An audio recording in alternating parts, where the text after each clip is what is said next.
We are live. You hear that live? We should be live. Yarg. We do be live.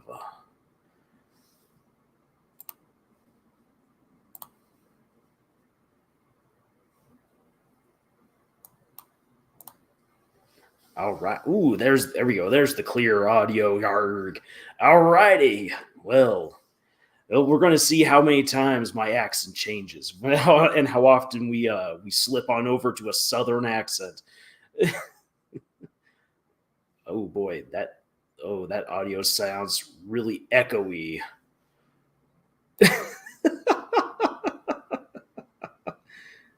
Let's see what we can do here about the audio. So I have a very different setup because I am actually right now house sitting. So I am in a very different scenario. I'm with a special Mauser for today. Very loving kitty. And so if you hear any sort of meowing, that'll be her.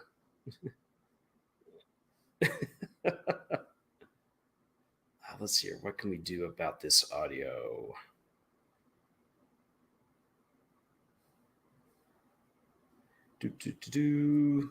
So, for those of you who are here, hope that you're having a fantastic Talk Like a Pirate day. Yes, yeehar. Iconic says, ahoy, fellow chat lovers. Dorcas Daydreams, ahoy there, Lars. Oh, we live? Aight then. And heaven, I forgot it was Pirate Day. Ahoy, me mateys.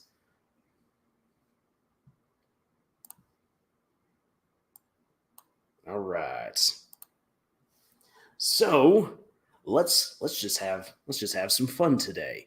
Say I actually had all set up nice and pretty like a nice montage of Pirates of the Caribbean stuff. And for whatever reason, it refuses to upload. Oh man, the technical difficulties, and there it is right there, pirate footage. Why will you not upload your? Oh, that's why. Oh, it saved as the wrong file. Well, let this be a lesson to all you land lovers out there. If you want to make sure that you get your live stream going all nice, exactly the way that you want it to, make sure that you have everything properly set up well ahead of time. All right. Well, let's just dive into today's National Talk Like a Pirate Day fun live stream. I just want to do this because already, as you can tell, I'm completely out of pirate character. And yet at the same time, as a historian, I can tell you this, no one actually knows what kind of real vernacular or dialect, sound, anything like that pirates would have made back in the day. It is purely an invention of the 1940s to the 1950s to the 1960s, made popular by all kinds of play shows, vaudeville, and a couple of good pirate movies where they thought that this would sound really good. You got to take a certain Southern England dialect, slur it around as if you're a bit drunk, and there you have your pirate accent, which, as you can already probably hear, is making me begin to sound like a little bit like I come from the South. Maybe the South were the pirates all along.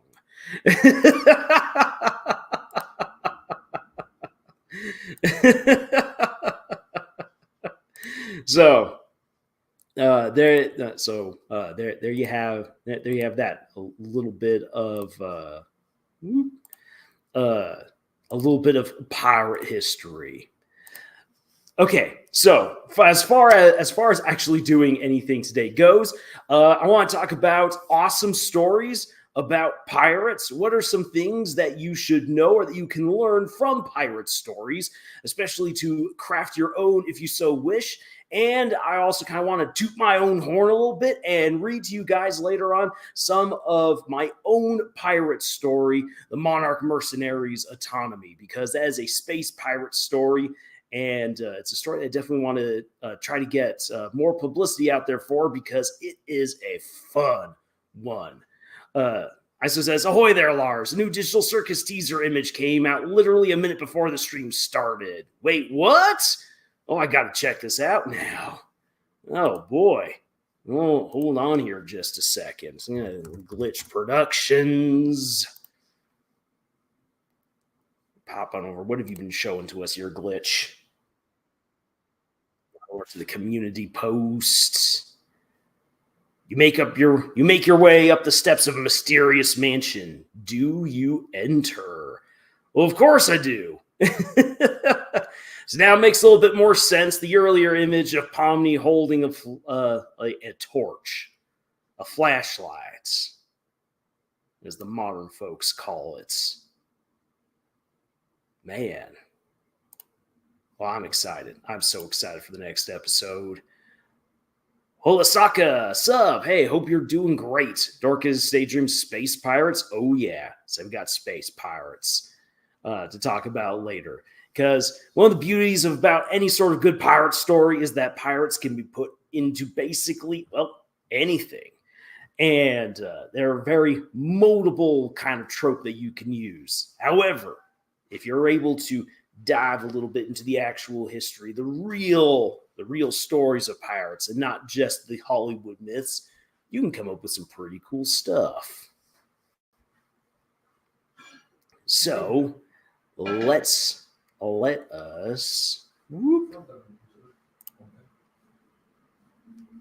us then truly begin. Okay, then. So it's a little bit embarrassing not having the actual Pirates of the Caribbean footage up. I'm going to try to amend that here in just a moment, working on it. But let's talk Pirates of the Caribbean as a pirate story. The very first Pirates of the Caribbean, The Curse of the Black Pearl. Oh, that is probably one of the best pirate movies ever made. It dives into pirate myth, pirate lore, but also treats the pirates as the scurvy scallywags that they really were. You look at these guys and you just wonder, how on earth did they survive? And also seeing the lengths that the British Empire went to squeeze these bilge rats and wipe them out, absolutely real as well. The place Tortuga, based on very real ports that were friendly to pirates, to privateers, to all kinds of filth, come in because that was some lucrative business. The branding on pirates, displaying corpses to try to fend off thieves and everything, all real, all very real stuff. And the superstitions that pervaded pirate society, women being pirates, very real as well. But again, not as prevalent as Hollywood might want you to believe, which again, the Pirates of the Caribbean movie, the first one, did a beautiful job of tapping into that, because all the crews are saying it's bad luck to have a woman aboard. So depending on the woman that you brought aboard, if she could prove her salt, prove her mettle, then the pirates would definitely have her aboard the crew, and hopefully they didn't get too touchy-feely with her, because any other woman who did end up on the boat, she would be feared for her safety. Again, as we see in that movie with what happens with Elizabeth Swann when she's on the pirate ship, the Black Pearl, and it is in her best interest in so many ways to accept Captain Barbossa's invitation to have dinner with him. And then the curse that's on the pirates is just, it's fantastic. It's exactly the way that it needed to be. Nothing too weird like what happened with some of the later movies, like with the Spanish conquistadors and whatnot. That was just strange. It didn't really make none sense to me. Like, what cursed them? Why were they cursed? What would actually break the curse? It was just so many contrivances. However, with the Curse of Black Pearl, with a cursed treasure from Cortez, that actually fit in just perfectly. So Pirates of the Caribbean is definitely one dog my top favorite pirate movies. Mimic, hello everybody, happy Pirate Day. Have a scurvy day, me hearties. I don't know how to spell that. It's all good. That's actually pretty much where you want right there. Should be an E right there. Me heart. You're my hearties. You're close to my heart, you know? My blood brothers. Again, where is Lars going with this accent? Who really knows? I'm caught somewhere like with a southerner who's trying to fit in, like someone from the deep south who's been kicked back into the 1500s and 1600s and is trying to somehow acclimate to Blackbeard's crew, and everyone's like, dude, just speak, man. I wouldn't say dude, it's all like, gentleman, please just speak normally. We can all understand each other.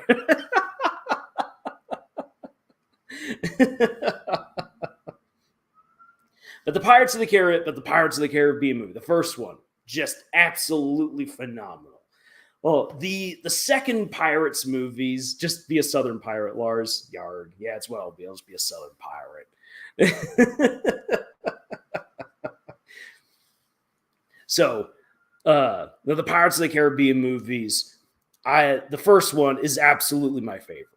It's a good, solid story with great character arcs for Elizabeth, for Will, for Jack Sparrow. Even though Jack Sparrow was not actually supposed to be the main character of the story, it's supposed to be Will.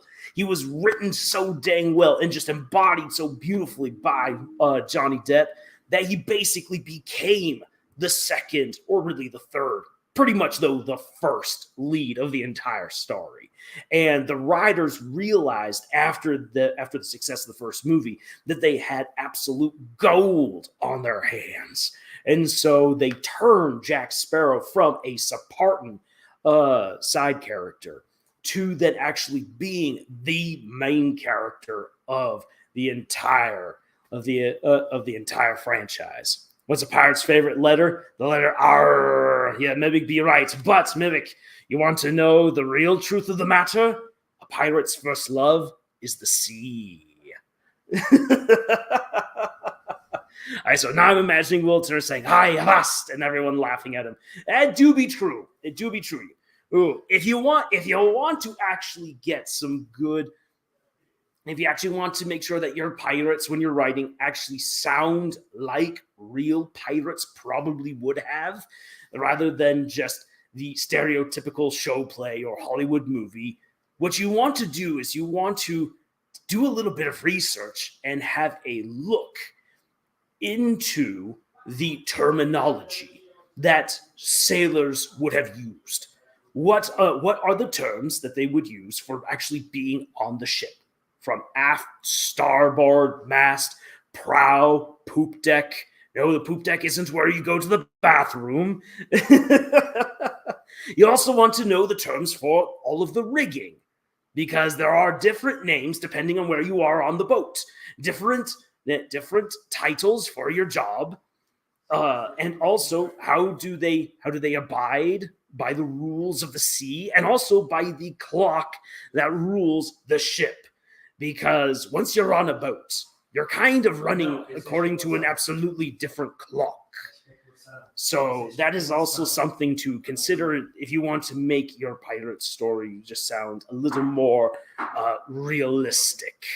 Then it doesn't hurt to also look into real sayings and the likes that pirates would have used at different times. Just kind of like how our slang changes from generation to generation, the terminology and slang used by pirates would also change according to the time period. So at one certain point, you could actually expect pirates to speak like they just walked out of a Shakespearean play, though maybe not quite as, what's the word I'm looking for here? Maybe not quite as articulate as Shakespeare himself would be. But never put down a pirate as someone who was stupid, because a lot of pirates did have to be quite intelligent in order to survive on the sea, especially when they are literally the enemy to everyone. Oh, crap, you're right, Lars. A pirate's first love is the letter C. Ah, yes, C isn't just for cookie. C is also for the sea.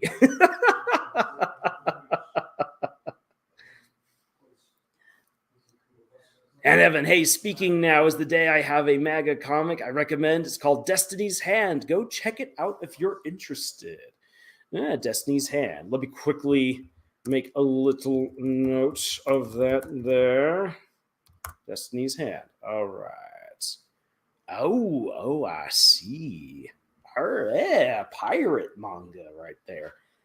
And it looks pretty good too. Support the author by going to the Seven Seas Entertainments. Say thank you for the recommendation there, Hannah. And finally, it looks like I should be able to bring up the pirates. Hopefully. Oh, I'm hoping. Hoping I should be able to bring up the pirates footage. Put it on. Yeah, there we are. There we go. Knew we'd finally get there eventually. So let me return again to the topic of Pirates of the Caribbean. Now then, I feel like the franchise really lost the plot as it went along, because ultimately the story of the Pirates of the Caribbean was that you would have a young man who would discover his real freedom and the chance to actually have the woman that he loves by acting more like a pirate rather than a stand-up citizen, and by embracing his heritage as the son of a pirate. And that you would have a pirate, Jack Sparrow, who would prove himself to actually be a decent man despite his profession. And that Elizabeth Swann, who was a woman who was basically treated like a prize, as many women were of her day, would find her autonomy, would find her ability to choose for herself, to craft her own destiny by acting like a pirate. And that the people of their day would come to respect these people despite the villainy that pirates bring by being the best pirates that they could be. That's basically the theme of the first Pirates of the Caribbean movie, The Curse of the Black Pearl.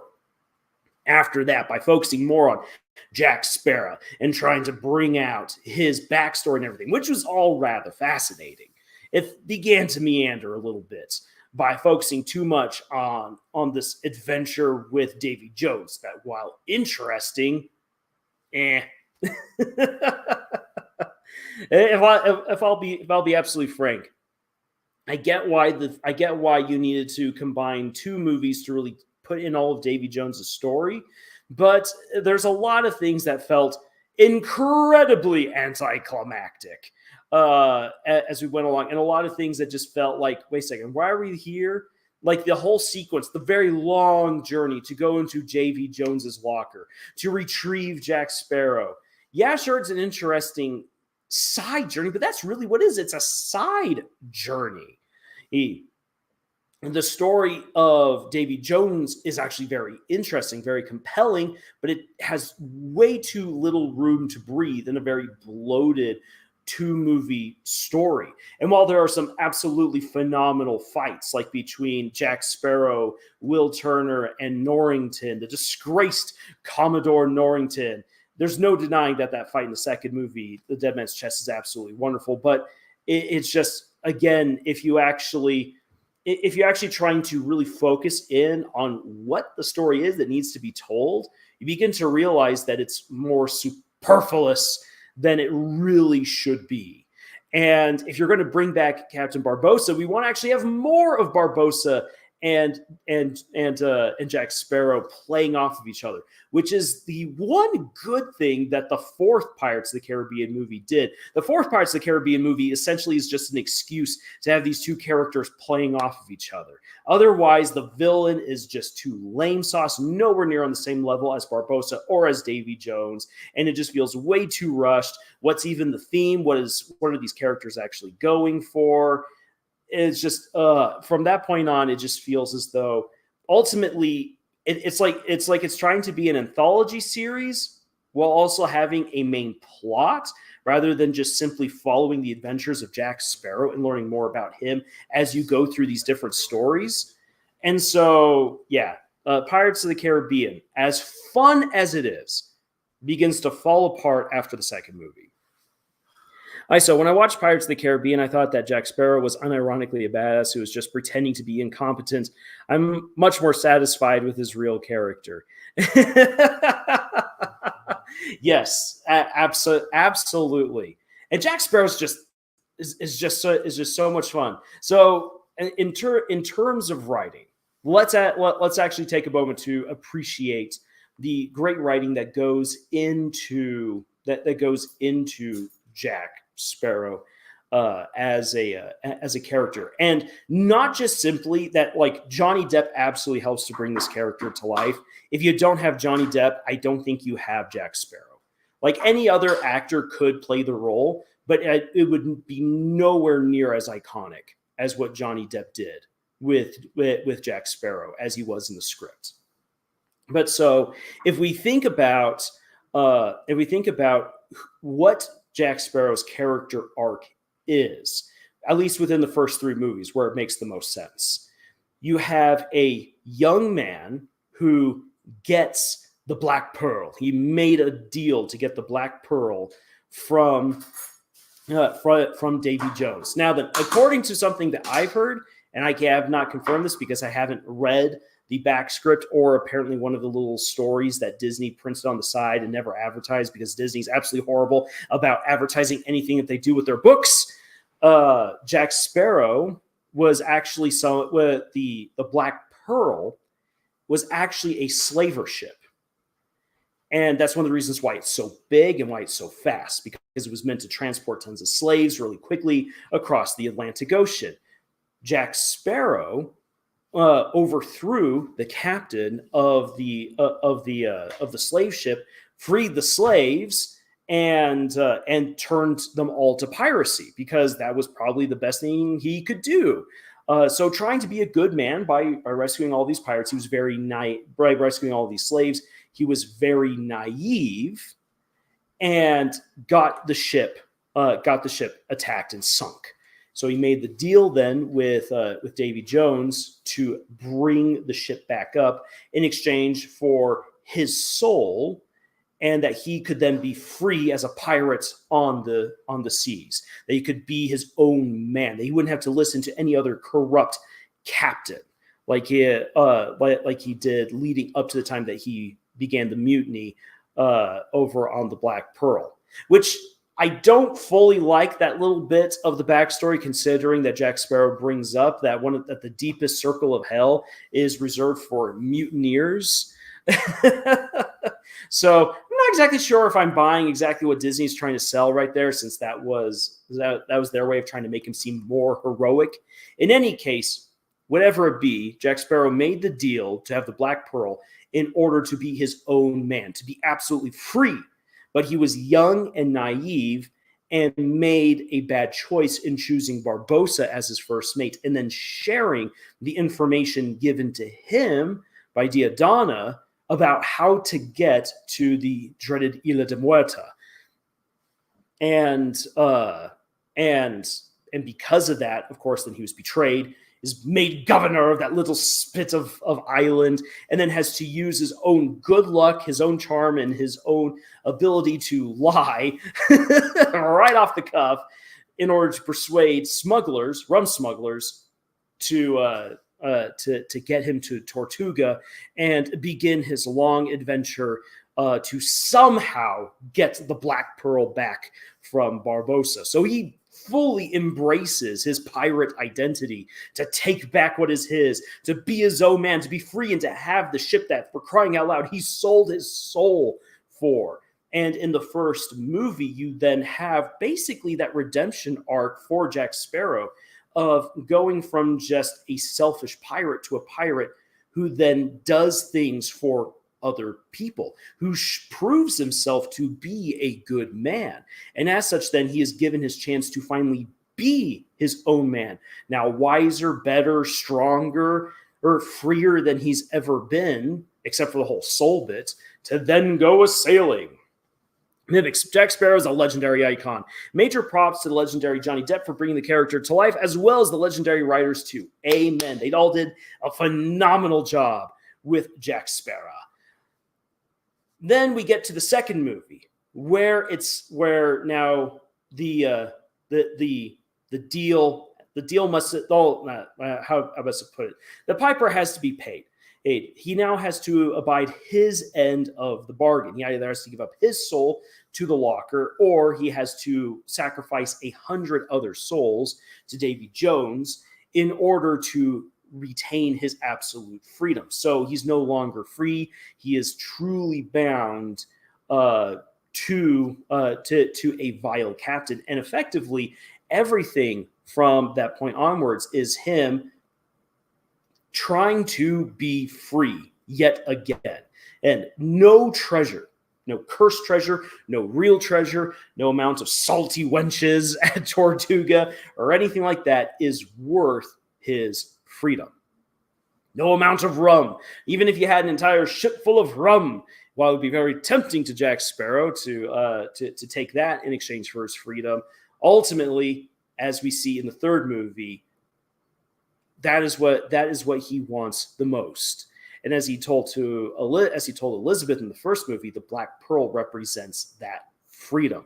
If he can take it back from Davy Jones, if he can reclaim his soul, if he can reclaim his life, he will be everything that he had always ever wanted to be.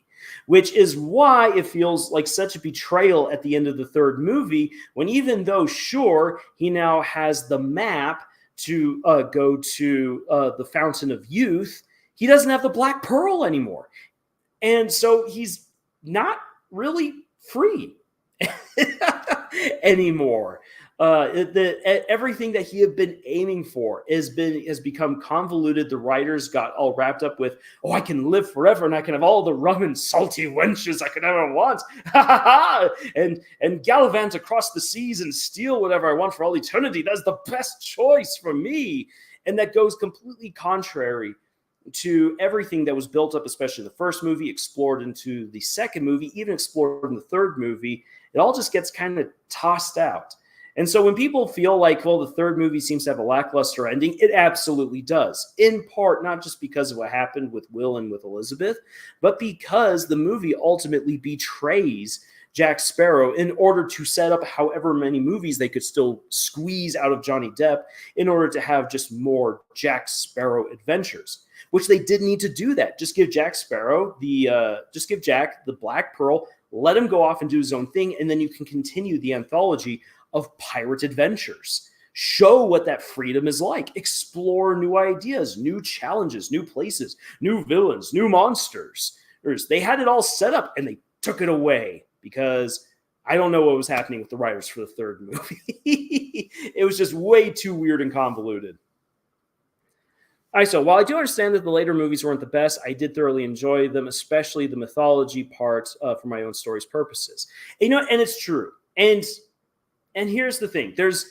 I myself have actually enjoyed all of the Pirates of the Caribbean movies. There have been parts that maybe I didn't exactly like. Some parts I thought were just really dumb and stupid. But effectively, with Pirates of the Caribbean, with what it became, you knew what you were getting in for. You knew that as of the second movie, that a lot of the realism in the first, minus the curse bits, was going out the window. We were going into the realms of the Fast and the Furious, and the Fast and the Furious are still fun movies for a lot of people, despite the fact that they've completely lost their grip on reality. And for the Pirates of the Caribbean films, so long as you had Jack Sparrow doing Jack Sparrow things and pirates doing piratey things, then who really cared? It would still be enjoyable to watch. But does that make it great like the first movie? Unfortunately not. And it's because the writers lost the plot, lost some things along the way. Hannah Evans says they should just make a TV series if it's not enough for the movies to handle. Hannah, I actually love that idea. If we could have like a 5-season series of Jack Sparrow doing Jack Sparrow things, amen. Amen. I am there for all of it. And there's so much within the mythology of pirates to explore. So many different places around the world. Like, you don't just need to stick to the Caribbean. Like, there's plenty of stuff to do in the Caribbean, but like if you want to go on over to the Gulf of India, which is which is historically speaking one of the biggest sites for piracy. That's definitely one of the places you want to go to. Go to Korea and Japan. Lots of piracy in those straits, historically speaking. The Mediterranean was huge for piracy. Holy cow. So you have all these different places that you can easily take Jack Sparrow to and have him be a part of just all of these different things. You could have an entire season of the show based around Singapore and just all of the crazy stories that would kind of help to better explain who Jack Sparrow is and the things that he's experienced, just all right around there. Mimic, yeah, Jack Sparrow TV series would be nice, maybe even an animated Jack Sparrow series. Now that I'm all for animation, I absolutely love animation, as you guys know. Though I think that for a Pirates of the Caribbean story, Mimic, I would probably still want it to stay live action. But I mean, this is still a Disney property. Who knows what they would do? They just make it a cheap chibi. Oh, that'd be awful. A cheap chibi Jack Sparrow show.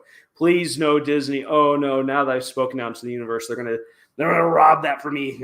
They're gonna put that to good. Put that to their own evil uses.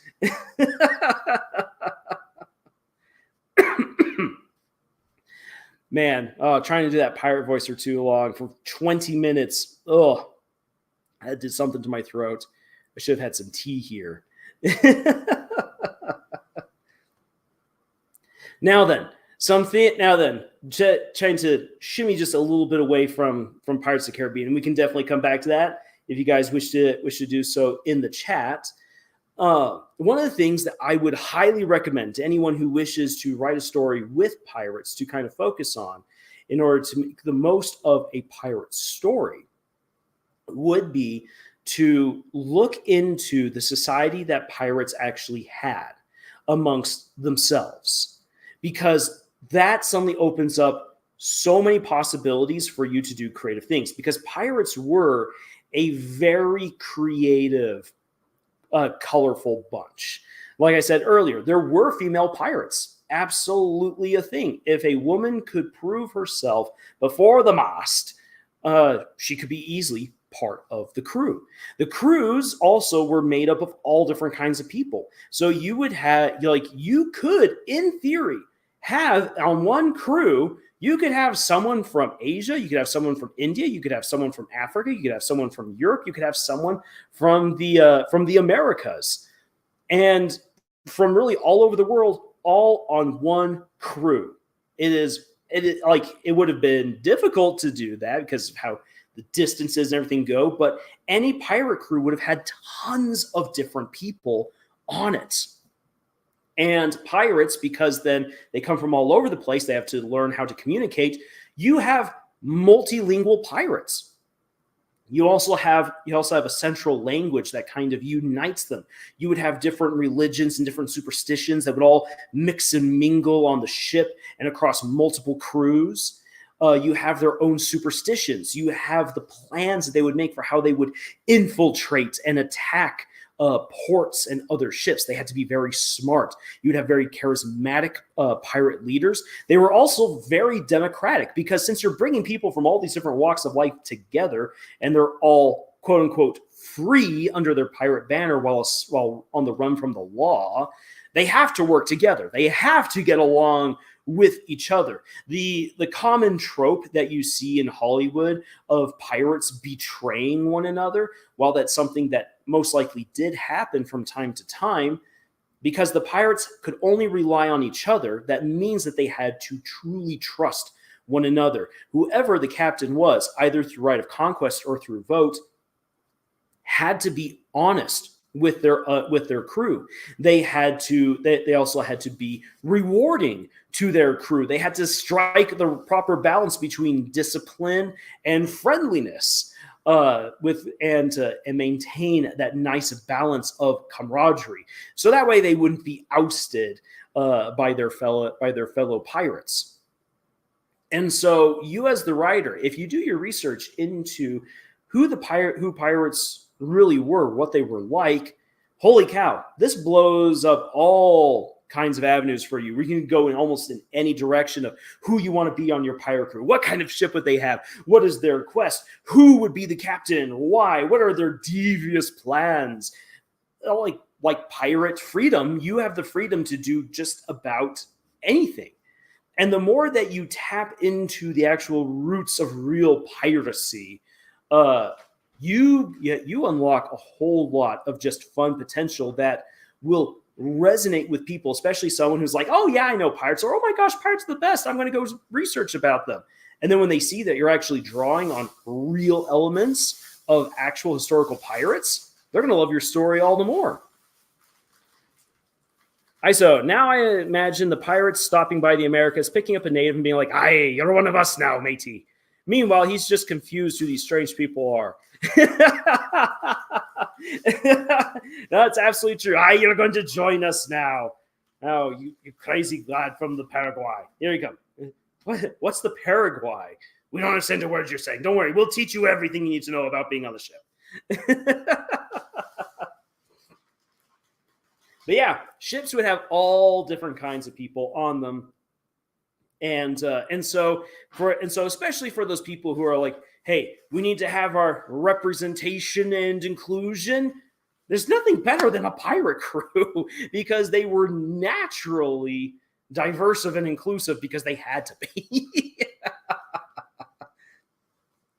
Mimic, oh gosh, no more Chibi Jack Sparrow. I mean, Chibi characters are adorable, but we've already gotten enough Chibi content in this lifetime. But an animated series that isn't baby-faced is nice. Totally, Tom. I know you pirated that movie. Yeah. And if we want to talk about modern pirates, you're either stealing full movies, or you're out in the South Pacific actually stealing stuff and then sending it to Japan or to Indonesia to sell on the black market, or to Korea. Actually, fun stuff. Some fun stories about real life pirated things.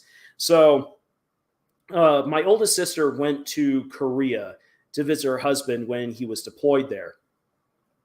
And she went shopping, and she was just looking for some nice clothes and some nice accessories.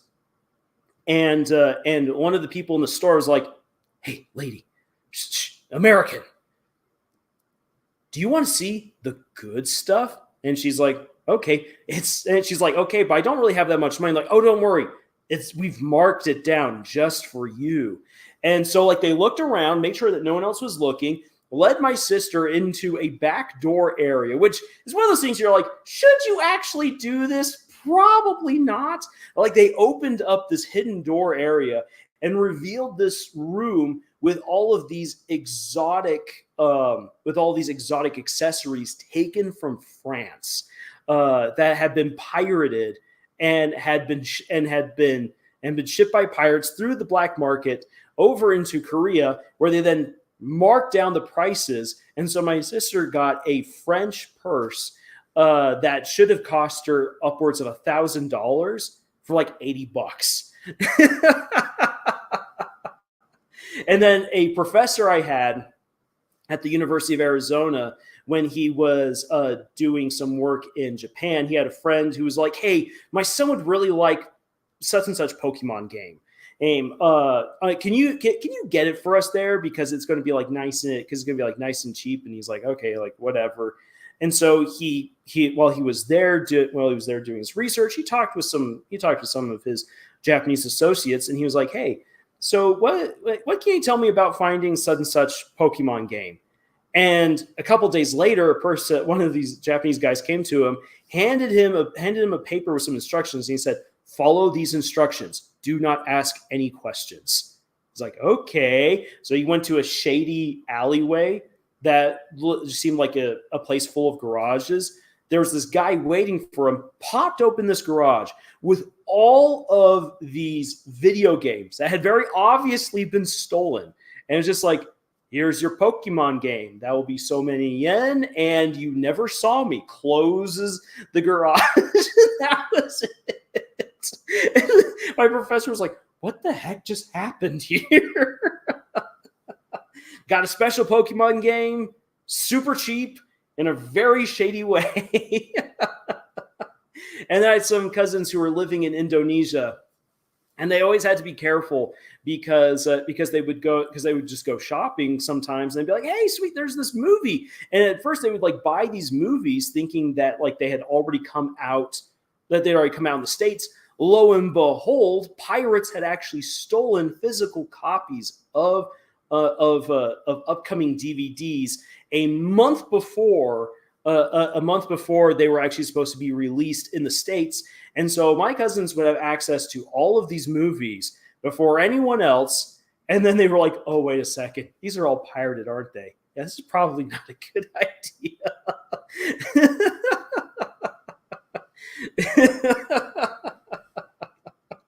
So real world piracy. So see, piracy doing so much good out here. My lawyer has advised me to clarify that this is a joke. Totally, Tommy. Don't be a pirate. Mimic piracy pirates. Oh, piracy pirates are all over the place. Watch out which websites you go to. So accidental piracy. Classic. I'm sorry, your governor. I totally did not mean to knock over that ship, kill half of the crew, steal all their goods, and then sell them at another port. It just, these things just happen. And Evan, wow, that's crazy. Yeah, absolutely. Modern day piracy is nuts. And there are also some really, really crazy stories of pirates trying to take over liners to hold everyone hostage. And then that's when multiple nations all send out their variation of the Navy SEALs to then go and hunt these guys down. So, yay, modern piracy. I 10 out of 10 would not recommend. But I do recommend actually looking into some great pirate stories and writing your own pirate stories if you so choose. Now then, coming back to the topic of pirate stories. So I'm going to tell you guys a pirate story that almost everyone gets wrong. I guarantee that you do not know the actual Treasure Island story. Like, for those of you there in the chat, let me know if you knew this. That what actually tips off Jim Hawkins to knowing that Long John Silver is not to be trusted is that he watches Long John kill a guy by breaking his back with his crutch and then taking out a knife and then shanking the man to death in the middle of the forest on the island where the treasure is buried. How many of you knew that is actually what tips off Jim Hawkins to knowing how many of you knew that Long John Silver murdering a man is actually what tips off Jim to realizing that there's a bunch of pirates aboard the ship? Like, if you knew that probably means you've actually read the book rather than watching any of the movies, because all of the movies get it wrong. In fact, actually, Long John Silver is an absolute con man. He's not just treating Jim like, oh my gosh, you're like my surrogate son, I want to take care of you. He actually does that to a couple of other people, one of whom is the guy that he murders. That Jim sees this and he's like, oh my gosh, that was like basically a surrogate son, just like I'm the surrogate son. Oh no, I've just made a really bad choice. So I remember these little clips that played before movies on DVDs saying, piracy is a crime. Don't take things that don't belong to you. And they were always funny to me. No, it's true. But like the piracy, the don't pirate stuff commercials, like it's a great message. Don't actually pirate stuff, but they were always kind of silly. I think it's in part because we especially live in a day and age where so many things are ripped and reused again and again and again. I mean, you even see me right here using clipped footage from Pirates of the Caribbean, which someone else has ripped and then posted onto YouTube. This stuff just happens, and so the idea of piracy to us, it's like, really, what constitutes as actually being a thief, being a pirate? Is it if I upload the entire movie and then try to make money off of that? Is that the piracy thing? Or is it me with taking some clips and messing around with them, doing their own thing? Because, hey, that all falls under fair use. You wouldn't steal a car. Yep, that's absolutely the one. Totally, Tommy. And the piracy message you receive in games like Animal Crossings are always hilarious. Exactly. It's almost like they realize that they know, most companies other than Sony and Disney know that you're going to have fun with their properties. And I should also add Universal in there, because Universal absolutely slaps down anyone who tries to use their content. So a lot of Sony as an entertainment company overall is just awful. But then Disney and Universal, well, everyone else is like, we know what you guys are going to do. Just please be smart about it. Try to be intelligent pirates. Again, piracy is bad. Actually, if you're going to take anything, do the fair use thing and actually alter it. Have some fun with it. Don't just straight up rip off someone else and try to sell it as your own, because that's bad. And I mean, that's what we do as authors. Authors basically steal ideas from other people and then do different things with them. There you go. The brutal truth. But coming back to it with Treasure Island. Also, another thing that most people don't know, if they've never read the book, is that Jim's dad is alive in the book.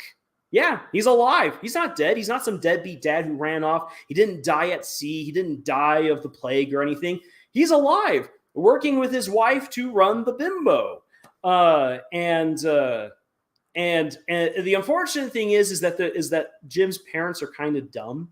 They don't realize that they're being taken in by Billy Bones. And actually, when Billy Bones gets killed when Billy Bones dies from fear of the black spot, Jim's parents ransack his stuff and actually steal his money. The funny thing is that they actually leave all the gold doubloons alone because they don't understand Spanish money. So Billy Bones is filthy rich, and they don't take his stuff because Jim's parents don't understand Spanish. And so they're looking at gold coins, and they're like, oh, this is Spanish. Yeah, whatever. They toss it, and Jim's like, that's gold. We can do something with that. And they're like, no, just good British money. I found a shilling. Yes. And then Blind Pierre, when he comes to attack and kill Billy Bones, it's funny because he's basically brought not really other pirates. Like, himself is a pirate, but everyone else that's with him are basically hired thugs who are absolute cowards and abandon Blind Pierre when they think that the authorities are coming. So you have this blind pirate who's like, "Gah! Someone save me!"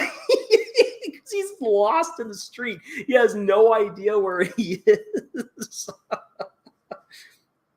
And so Jim is the only smart person who's like, well, I'm going to take this treasure map and I'm going to take these doubloons and I'm going to go to a shipwright and show them this stuff and say, hey, look, I have evidence that we might be able to find a pirate treasure.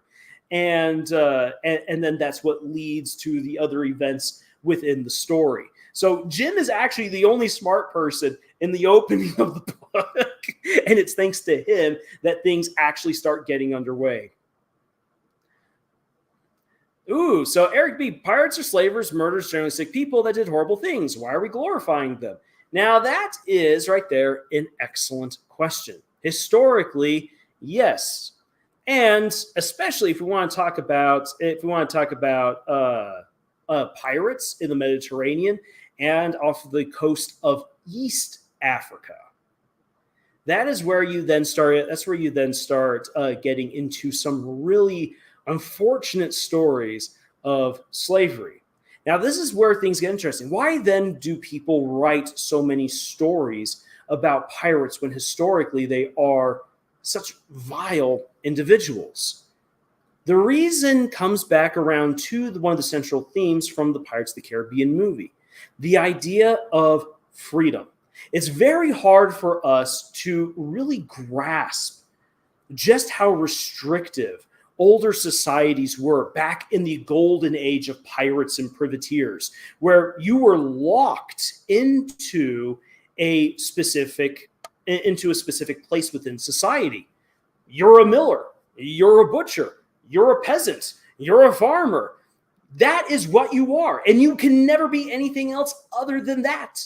That's why the fairy tales exist. The fairy tales exist to tell stories that encourage and entertain people, stuff that you know just isn't real. And yet the pirates defy all of that. Because on a pirate crew, when pirate crews were actually caught, and before they would be hanged, there would be a very thorough investigation of each pirate crew that was caught to figure out who these people were. And they would find out that you would have school teachers, you would have farmers, you would have runaway slaves, you would have disgraced noblemen, you would have all these different kinds of people on this crew. And when that became public, the public was like, oh, you mean to tell me that I don't actually have to be a blacksmith for the rest of my life? You mean to tell me I don't have to be a starving farming peasant for the rest of my life? You mean to tell me that even if I lose everything in life, I could find something new out there on the sea? And privateers were a way of making piracy legal, quote unquote, and available to the public. That, hey, you want adventure, you want fortune, you want a chance to do something differently, then come and join the privateers. This is a very real business that was done that encouraged thousands of people to take to the sea. As a result of this, even though we know that pirates were absolute scum and the likes, this is what drew people to that profession. This is what drew them to those stories. And it's true. They're absolute villains 99% of the time. But it's because of how they broke the rules of not just European societies, but of all societies at that time. How they seemed to have freedom where no one else did, and how they could change their own lives, even though so many of them ended up on the hangman's noose, on the executioner's block. That is what drew people to the life of piracy. It's also what drew a lot of people to become mercenaries throughout the Middle Ages. Now then, Eric B., I'm not going to stand for you for you saying some of that stuff right there. If you want to, for instance, talk about the real story of Christopher Columbus, you absolutely can. But I'm not going to allow you to be in there bringing F-bombs and whatnot. It's very possible to have a good conversation without going the route that you're going. And if you want to be upset at Christopher Columbus, this actually isn't the place for that. Also, he wasn't a privateer. He wasn't a pirate.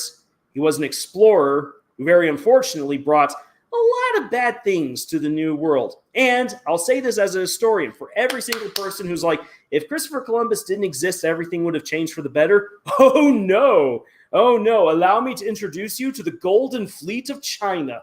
Had that not actually gone up in flames, Native Americans would have been enslaved by the Chinese and would have been decimated by the plague just the same, unfortunately. Also, if Christopher Columbus hadn't done it, there were plenty of other people who were already gearing up to do it. His idea wasn't anything brand new. loads of people knew that the Earth was round. That had already been proven more than 2,000 years ago by Greek scientists. So people knew that the Earth was round. It was just who was going to foot the bill to go west to get east. That was the big question. And so Christopher Columbus, being the first guy during the Renaissance period to do it, the Vikings beat him to it, but being the first guy during the Renaissance to actually do it, and everything that came as a result, he became both the hero and the villain. And that's the actual history. And if we pretend that wasn't the case, then we're just fooling ourselves. We honestly are. All right, so the privateer robes are still my favorite Assassin's Creed Black Flag. Yes. Ooh, good choice. Hannah says, I just realized that One Piece is a pirate story. It absolutely is. They might not be the best of pirates, but by golly, they are indeed pirates. Totally, Tommy. I watched One Piece, understood nothing. Totally, Tommy, were you watching the anime or were you watching the Netflix series? Because if we're talking the anime, I agree with you. I was not sold by the anime. I wasn't. It took the Netflix live action adaptation to actually pull me into One Piece. And yes, there's a lot to take in, especially if you jump in without knowing anything in the beginning.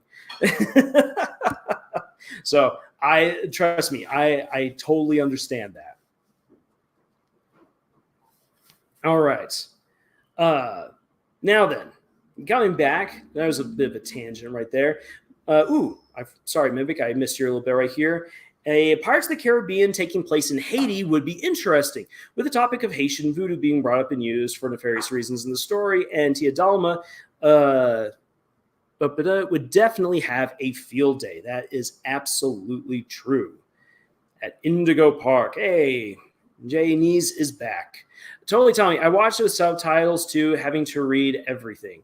Well, totally, Tommy, you can always watch the dub if you wish to go that route. And again, there is the Netflix live action adaptation, which condenses things pretty well. And according to most anime and manga fans, is fairly true to the actual story. So you wouldn't really be missing much other than maybe a lot more of the details that you get in the manga if you went that particular route. So if you want to give One Piece a second go, like I did with the live action adaptation, I highly recommend that you do it.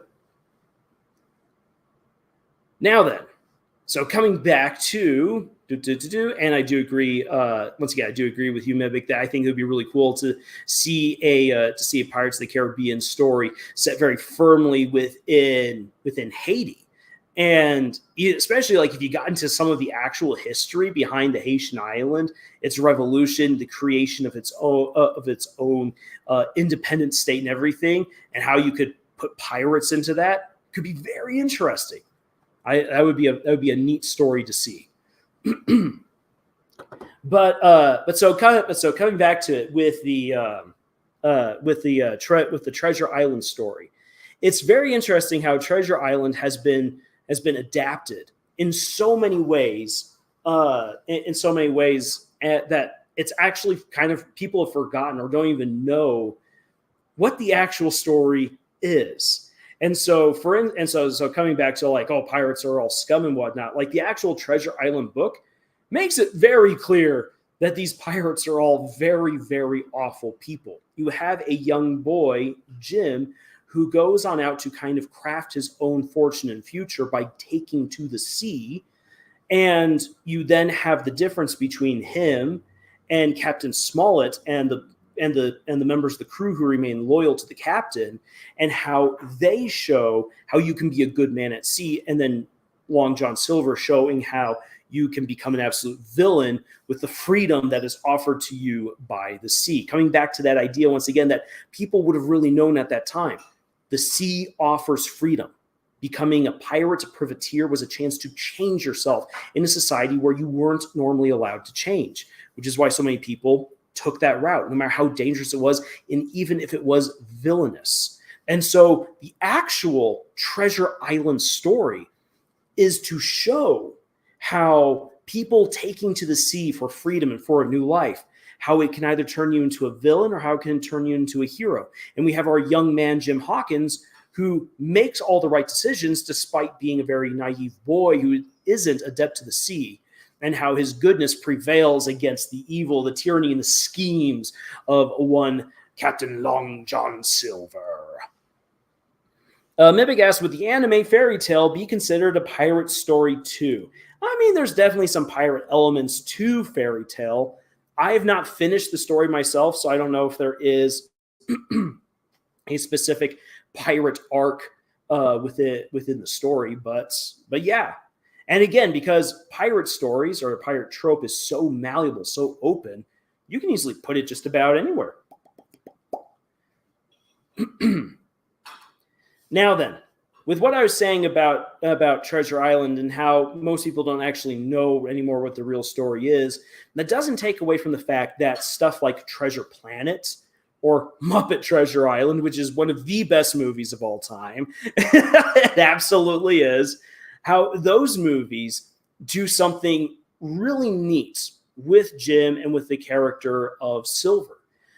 Because, for instance, in Muppet Treasure Island, which granted is silly and everything, and is a musical, they still have a really neat dynamic between, they have a very interesting dynamic between Jim and Long John. Long John, who takes Jim under his wing, who gives Jim a place within the crew, who helps him to find his footing, helps him to find his place, and starts maturing, growing up beyond being a boy. He's a surrogate father figure. But then when Jim realizes who Long John Silver is, decides to declare for himself, no, I will not be a pirate.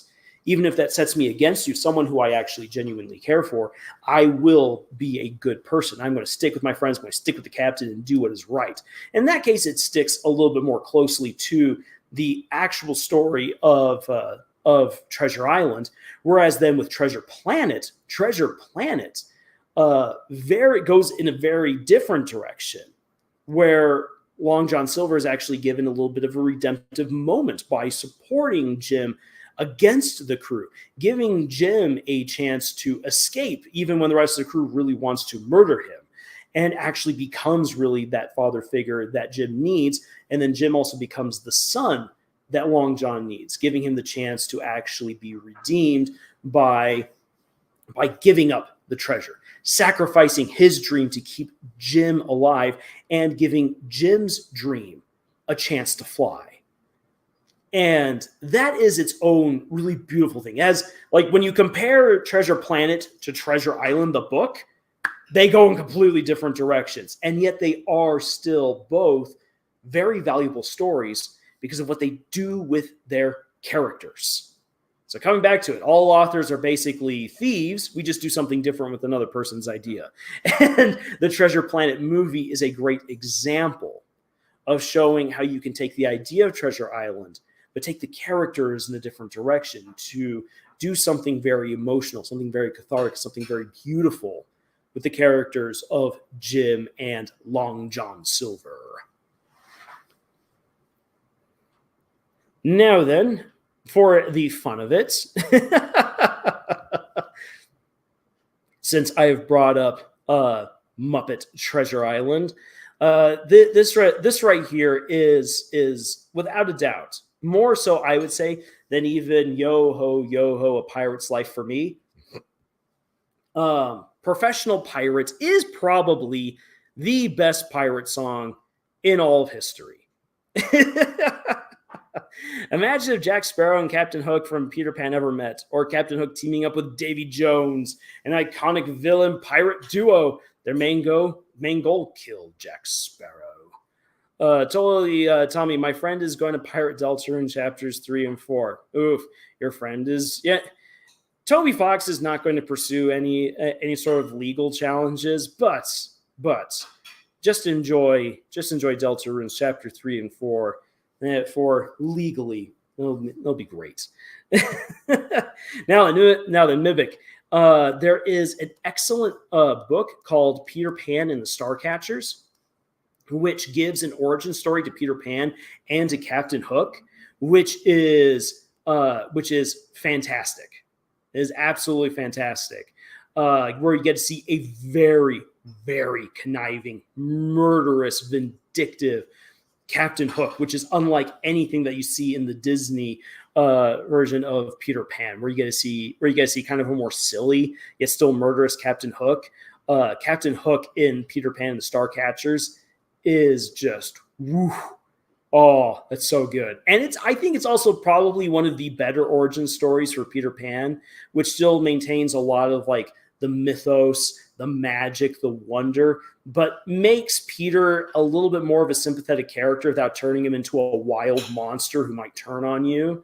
Rather, instead, he's made into like the big brother who the magic that they embrace that takes them to Neverland transforms him into someone who just can't grow up anymore, because he now is basically locked into that big brother archetype for the Lost Boys, but not in the terms of like a big older brother who is mature, who has a job and knows what he's talking about, but rather the big brother who will go beat up the school bullies for you kind of a guy. And that's basically what Peter becomes through the experience.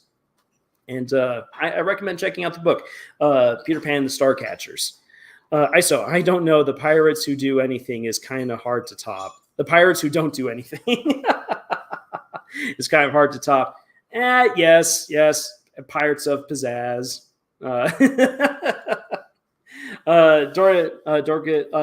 Mimic replying to Dorcas. Oh yeah, I know One Piece is a pirate anime story. I just wondered if the anime fairy tale could be considered a pirate story too. There are some pirate elements to it. And again, Mimic, this is where because pirate stories and pirate tropes are just so malleable, they can easily be applied to just about any story. Fairy tale is definitely more a tale of found family and of these characters growing together through their friendship, finding new friends, accumulating powers, and saving the world. And so it definitely focuses more on that than any one pirate aspect from arc to arc. Again, at least as far as I have seen Fairy Tale. I have not finished it, so I can't say definitively. But I'm here for Professional Pirate just because I feel like this, because this is just such a great song.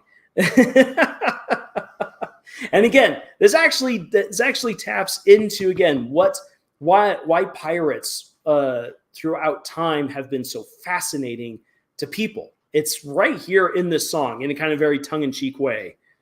When I was just a lad, looking for my true vocation, my father said, "Now, son, this choice deserves deliberation. Though you could be a doctor, or perhaps a financier, my boy, why not consider a more challenging career?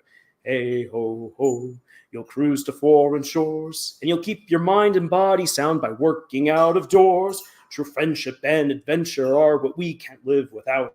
And when you're a professional pirate, that's what the job's about." Now take Sir Francis Drake. The Spanish all despise him, but to the British he's a hero, and they idolize him. It's how you look at buccaneers that makes them bad or good, and I see us as members of a noble brotherhood. Hey, ho, ho, we're honorable men, and before we lose our tempers, we will always count to 10. And on occasion, there may be someone you have to execute, but when you're a professional pirate, you don't have to wear a suit.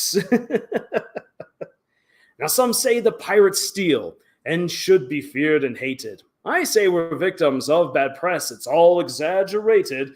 We'd never stab you in the back. We'd never lie or cheat. We're just about the nicest guys you'd ever want to meet.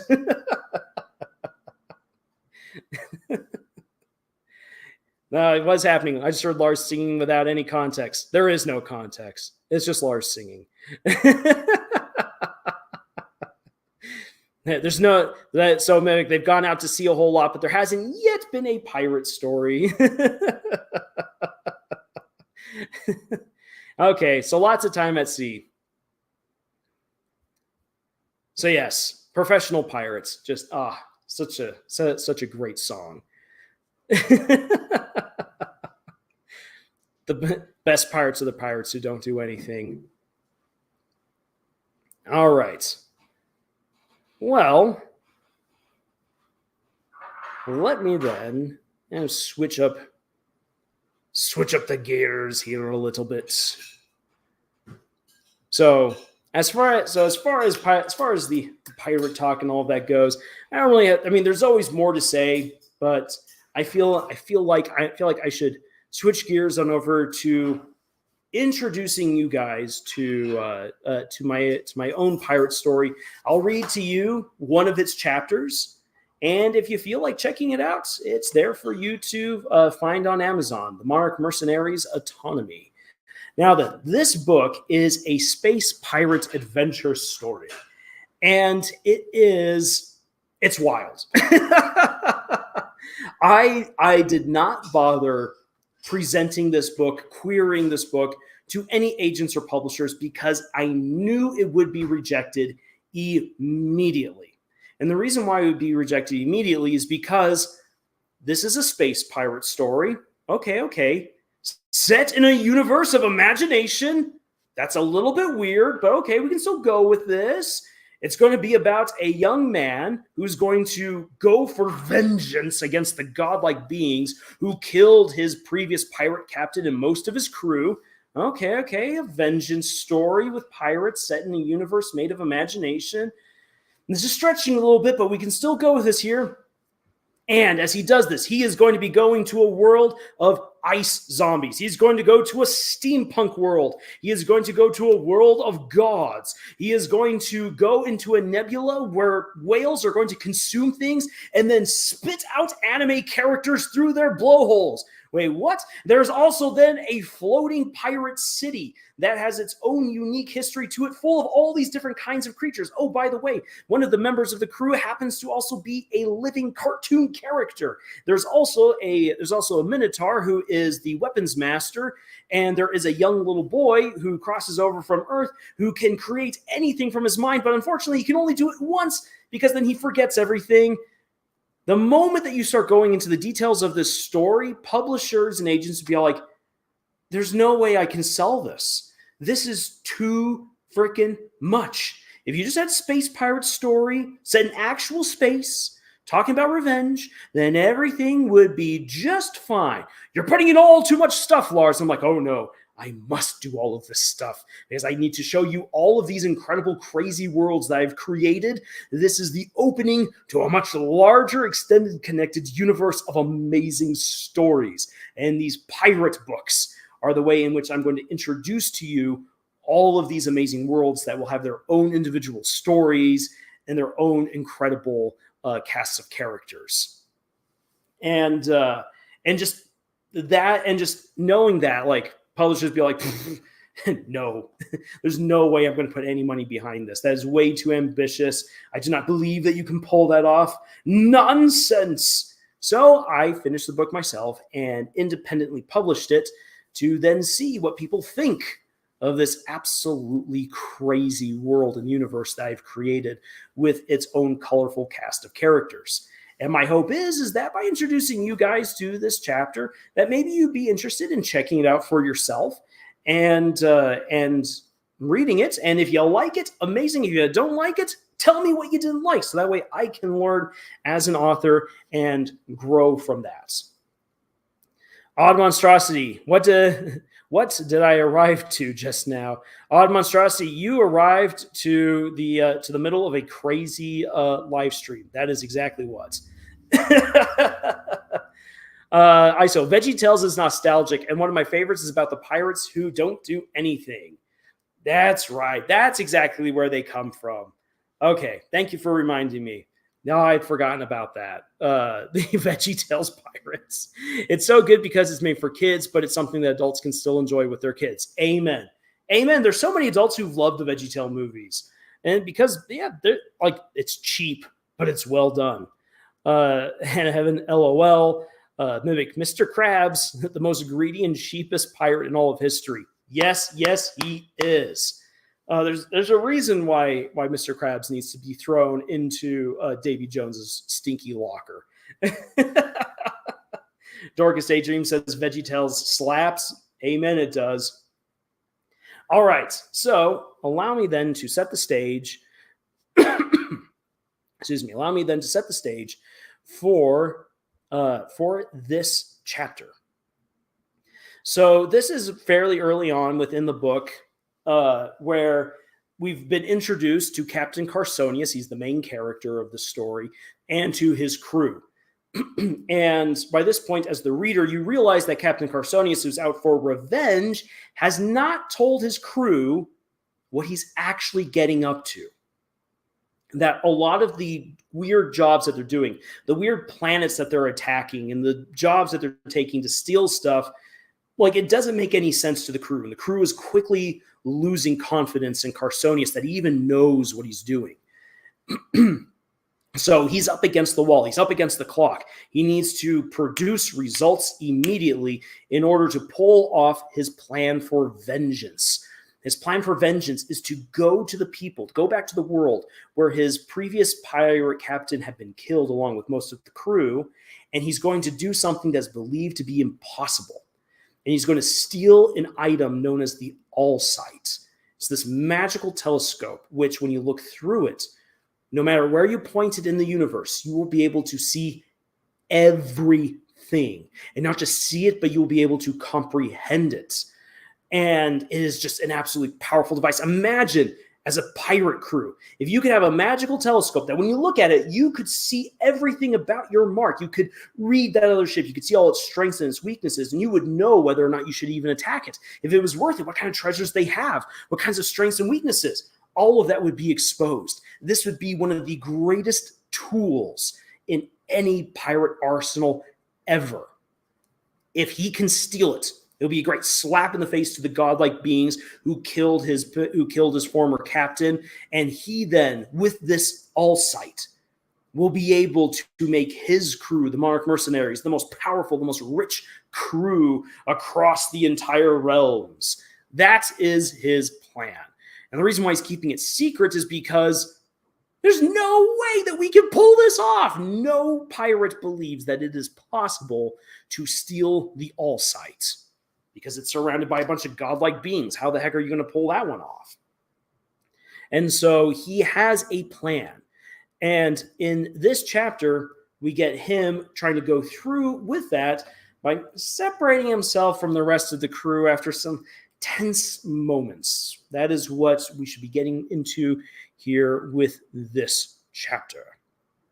And this is also one of the books where I have the chapter headings. So just like with the video I most recently did about whether or not you should do chapter headings, chapter art, and the likes for your books, this is one of those books where I definitely have that. And for the opening for this particular chapter, we get some musings. You don't know from who, however. So, allow me to read Chapter 3 of the Monarch Mercenaries, Autonomy. Where did my brilliant idea begin? I think it goes back to when Jeremiah told me the story of how an enemy crept into Skelrugar, the guardian homeworld, and blew a hole into it. The wound still exists today, though no one sees it unless they are permitted passage beyond the planetary defense system. But there it is, a massive black hole in the middle of a pristine city and world. It exists because there was a weakness. To pull off this heist, I must exploit the Spire's weakness. The Guardians aren't invincible. All I need is to bore into the one chink in the Guardian's armor. I will tear a hole for all of autonomy to witness. I will ensure the Monarch Mercenaries' dominance for decades to come. Chapter heading done. Carsonius knew that Rosa meant it when she said that he needed to get back to his office. But where was the fun in that? All that waited for him were mountains of paperwork, stacks of hollow sheets, and countless messages to rifle through. Meanwhile, below in the city was the next puzzle piece in his master plan, the plan for vengeance. All he needed to do was look around the docks to see the effects of Shariah's great defeat. Every missing face, every vacant dock, every single lost ship was a reason in his mind to go through with this crazy plan. Carsonius turned to look back at the Monarch Dragon. The pathetic behemoth before him was all that remained of the once grand pirate fleet. The Dragon was pieced together from an old jet fighter made to fly in space, a cargo ship jacked from some backwater world, and a spiked Hunglian cargo ship. In Carsonius' mind, he pictured it like a small, crippled pelican with a hedgehog for a stomach.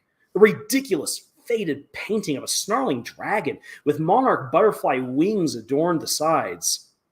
One day you won't be the flagship anymore. You go back to the scrap heap that you were pulled out of. There will be crewmates all over the place. This platform will be bustling with action, and we'll swap stories for all the amazing battles and raids we went on. The rooms won't be empty. There will be smiles again. Carsonius told himself.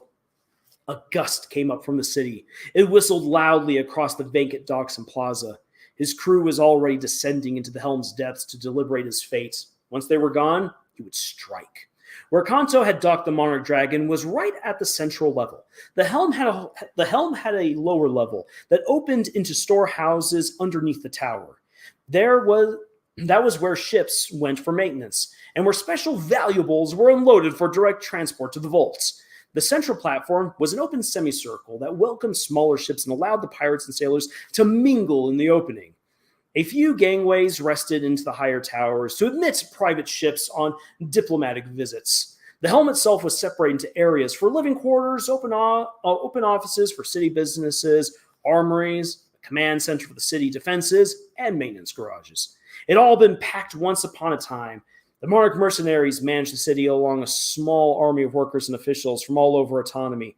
However, after Shariah's disastrous defeat at the Spire, the remaining crewmates abandoned the mercenaries until only a handful remained. The helm was all but abandoned.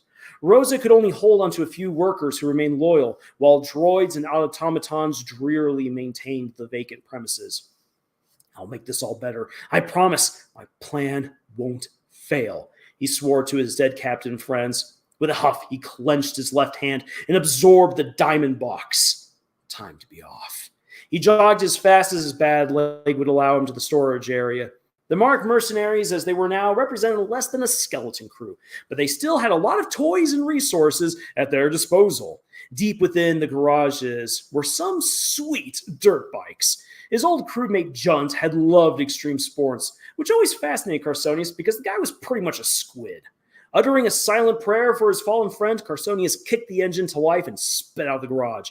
Tearing out into the open, the captain headed right for the main gates, which had been left open as per policy. However, no one made it through the invisible force field without express permission from Rosa. Their names had to be written on a ledger by her, or they were banned from entering. All that security and computerized stuff made Carsonius chronically yawn. But as he left the helm, he let out a whoop. Alone and speeding down into the city made him feel like he was back in the field, out on an adventure.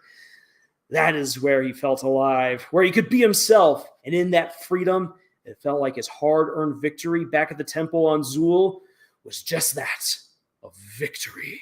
Not a series of mistakes that his crew seemed to be treating it as. Above him, the stars and colorful tendrils of distant nebula twinkled overhead. There were thousands of strange occurrences and sights across the wide realms. Things like never-ending waterfalls pouring from holes in the very fabric of reality, floating gardens, massive monsters, and shattered planets whose debris were still habitable. Autonomy was far more refined than many of those other wonders. By introducing climate-controlling technology, the citizens could now summon storms to water their gardens and wash out the streets. It also helped to add some variety in the bland vacuum of space. Getting breezes like what Carsonius had felt earlier did so much to remove the monotony of long stays in space. They also used their fake atmosphere to gather starlight and rotate the city through cycles of day and night. Only the stars above proved that they were just a mountain suspended in space. So glad to see that you guys are still here for this. Please feel free to ask questions as I read along, or just be enamored with my own reading. I must say, with all my story ideas, the idea of writing pirates never really occurred to me. And that's okay. Not everyone needs to write a pirate story. It is an option, however, for anyone who wishes to explore that. And you could probably hear that fantastic little meowser right now. Little kitty's all like, please pay attention to me. Here she comes. Come on up over here, kitty. You can join me for the reading. Wah. Yes. Aha. All right. Getting back to the story. Entering the city proper, Carsonius slowed down and weaved his way through crowds of pirates, traders, families, beggars, soldiers, and visitors. Each street was packed with different shops, dens, and homes, all flowing into each other. Each level and sector of the city served as a home base to the crew that settled there. New visitors were naive to think that being closer to the helm meant favorability or greater power. Each crew set up shop and fortified where they felt strongest. And just like the monarch mercenaries were an embarrassing example of, every crew could rise and fall within the eyes of autonomy. A pleasant cacophony of sounds and a storm of smells assaulted his senses. Carsonius drank it all in. The alien crowds were made up of all manner of creatures, living cartoons, 3D animated figures, beings that defied simple description, and more populated these cramped streets. Movies like Star Wars or shows like Star Trek got close to what it was really like to live in a cosmopolitan world, but they always fell short of the sheer variety. These were the realms of imagination. Whatever anyone created or dreamed of could be found here, and so many of them found their way to autonomy. The results of so many millions of people playing God were all around him, living out their lives as husbands, wives, children, businessmen, pirates, or whatever they wanted. The streets became more congested the deeper Carsonius got into the city. A wonderful aroma of Chinese takeout blended with alien meats hung in a visible cloud over his head. The captain began thinking to himself that he might as well cough up the gold and take a hover transport, but he wouldn't get the chance as a heavy club swung out of the shop and took him in the chest. The air was driven painfully from him. Carsonius fell spread eagle on the hard road. Only an instinctual flaring of his presence and self allowed him to retain consciousness. With focus, he muscled his way through the pains of the day's earlier injuries. Note to self, do not tell Rosa or Miriam that I went driving without a helmet, he thought, wincing as he got up. Carsonius then saw who had clubbed him. Oh, you're a big boy. The club's wielder was a hulking mass of rippling gray muscle. The creature's skin was more like a collection of rocks that formed a natural breastplate and padding in sensitive areas. But otherwise, its muscles were exposed to the air. A greasy braid of black hair fell down its back. It snarled viciously as it proceeded to pulverize Carsonius' bike. Sorry, Junt, Carsonius thought, summoning a Thompson machine gun into his hands. Hey, big guy, put your club down and we'll talk about this. Or you're losing that sorry excuse for a head. The monster just roared at him in response. The crowd swiftly pushed indoors, but they did not completely hide. This was going to be a good show. The soup kitchen owner from whose shop this creature emerged was apologizing profusely while shutting everything up. Nothing, huh? So be it. Carsonius leveled his gun at the monster as the monster raised its club. A sneering, high-pitched voice cut through the scene. It can't understand you. Can you, Ugg? The gray monster, supposedly Ugg, suddenly smiled and nodded emphatically. I can speak. It's nodded emphatically. Carsonius used his sight and backed up slowly. He could feel the area around him, and sensed more than a dozen assailants coming from all sides. He could more acutely smell the area and see clearly through the haze of cooking smoke. Keeping perfect peripheral vision on his first attacker, Carsonius turned to face the speaker, a skinny cartoon man with a rat's face. Oh, hell. Cartoons, so hard to kill. The captain of the monarch mercenaries, the rat-headed man said, his voice thick with a cheesy Brooklyn accent, which I can't do, so I'm not even going to try. Where's your big crew, Big C? Enjoying some R&R, Carsonius said, tracking his attackers. 4 humans, an elf with a cybernetic arm that probably served as a gun, a beat-up droid with 2 blasters, an anime girl with a too-long sword, 2 translucent people made of root beer, and the rest were filthy short pigmen. You know who I am, which doesn't really bode well for you guys if you're itching for a fight, but I don't have the honor of knowing which idiots I'm about to kill. Before the rat man could say anything, the anime girl tossed back long blue hair and said dramatically, "We are the outcasts who came together to forge a path to renown and riches through our combined strength.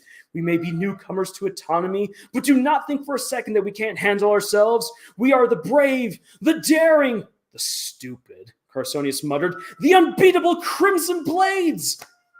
"I don't see any red swords." The rat man jumped in. "Nazami, shut your gaping whore mouth and be quiet. Well, Big C, there's a reason why our blades aren't crimson yet. We haven't poked you good and full of holes, and it doesn't look like anyone's going to stick their necks out for a worthless captain down here." "You should have stayed in your ivory tower," one of the human pirates spat. "Yes, and you will now pay the price." "Yes, and you'll now pay the price of your hubris." Carsonius rolled his eyes. "And what is your name? I assume you're the captain, right?" Pointing to the rat man. "Doesn't take a genius to figure that out," the rat replied. "Hurry it up, or this will get messy before I even get the chance to pay you back." Carsonius prompted again. "Oh, well, what is it?" "Take this name with you as you go to hell, or wherever you crossovers go when we kill you. The name is Walkers." Carsonius dropped his gun. He was laughing so hard. The Crimson Blade stood there, dumbfounded and confused. "That is such a stupid name! Watch out, everyone! Captain Walkers is here to take this neighborhood and my life a prize. Run for your lives!" "Your name is no less ridiculous than mine is," Walkers screamed, his ears blushing an ugly red. "Get him!" Whoop. Meow, meow, meow. In my next life, I want to be a cat. Wouldn't it all be great if we could all have those kitties? Wow, crystal clear meowing. Yes, Alana has just an absolutely beautiful, majestic meow, and it reverberates throughout this house. You can hear her when she comes.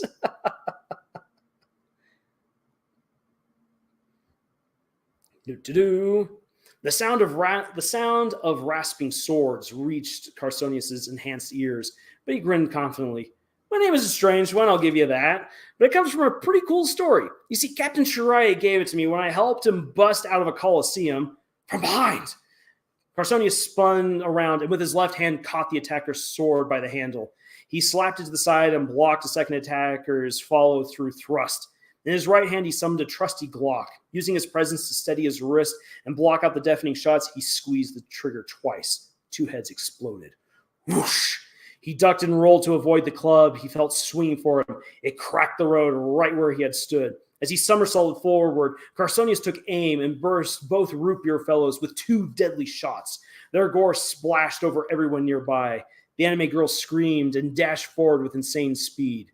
Carsonius jumped to his feet and intercepted her blade with his gun. She pushed him into a wooden supports for a nearby colorful veranda. He unloaded the rest of his clip into her face. Enemy blood sprayed all down his front, but she didn't go down easily. Anime characters had a nasty habit of staying up longer than they should. "Hit the deck!" He dropped the Glock, flinging himself down on the road as the cybernetic elf transformed his hand into a cannon and took aim. A shower of splinters and stucco washed over Carsonius and spilled across the road. Walkers pointed and screamed at his crew to finish the job. Ugg laughed stupidly as it lumbered forward to flatten the prostrate pirate. Carsonius replaced his boots with propulsion soles, special boots meant for short leaps in the air and climbing. Kicking hard, he soared inches over the road and tackled the dual-wielding droid by the ankles. He willed himself to swing upright, flinging the droid to the ground. Then they swapped positions with a resounding crash. A Bolt Revolver 250 appeared in his right hand with a Big Bang 3.0 in the other. The Crimson Blades were quickly processing that their mark wasn't going to go down without a brutal fight. Many of them hastily sheathed their swords and fumbled for their guns. A brave pigman charged forward with his cutlass, squealing. "Stuck pig," Carsonius thought dully. He cocked the hammer back on his Bolt Revolver, causing its chamber to spin and generate an electrical charge. Using his presence to steady his hand once again, Carsonius raised the red Big Bang 3.0 and fired. "Squeak!" The pigman screamed in agony as a fireball took him right in the gut. The smell of seared pork mingled with the scent of the fresh soups as the pig flew into an exposed soup shop counter. The shop's kitchen promptly caught fire. Carsonius spun and narrowly dodged another shot from the cybernetic elf. The wall behind him shattered. He gritted his teeth in pain as shrapnel peppered his back and legs. His bolt revolver had charged enough for the shots. Get yourself an upgrade, Carsonius snarled, squeezing the second gun's trigger. He discharged a bolt amplified with all the electricity the gun generated. It slammed into the cyborg elf, but it didn't immediately kill him. The bolt punched into the elf's leg. As he stumbled to one knee, the electricity surged up his cybernetic limb, detonating it.